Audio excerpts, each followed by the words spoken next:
आज मैं आपके लिए लेकर आई हूँ गुड़ की ऐसी मिठाई जो आपको सर्दी, खांसी, सर, जोड़ों, कमर दर्द और पोल्यूशन से बचाएगा। ये स्वादिष्ट होने के साथ साथ बहुत ही हेल्दी भी है। तो चलिए इसे बनाना स्टार्ट करते हैं। इसके लिए गैस पर एक पैन रख दें, उसमें 1 टीस्पून चीनी, 1 टीस्पून पानी और 1 टीस्पून देसी घी डाल दीजिए और इसे अच्छे से मिक्स कर लें। चीनी के मेल्ट होने के बाद इसमें 500 ग्राम यानी कि आधा किलो गुड़ को तोड़कर डाल दें।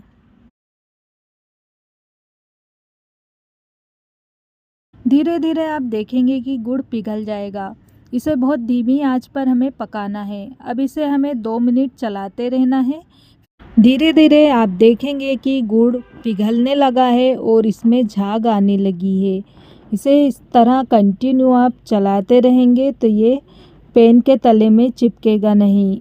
अगर ये पैन के तले में लग जाएगा तो इसका स्वाद भी बिगड़ जाएगा और अजीब सा मज़ा हो जाएगा। तो इस बात का अपने ध्यान रखना है और बड़ी धीरज के साथ इसे कंटिन्यू चलाते हुए पकाना है। जब इसमें अच्छी तरह से झाग बन जाए तब इसमें आप हाफ़ टी स्पून काली मिर्च पाउडर, 1 टीस्पून सौंठ का पाउडर और 1 टीस्पून सौंफ का पाउडर डालकर अच्छे से मिक्स कर दें। तीनों चीज़ें डालने से इसका टेस्ट तो बढ़ेगा ही, लेकिन ये काफ़ी हेल्दी भी हो जाएगा। सर्दी खांसी में भी ये काफ़ी मुफीद रहेगा।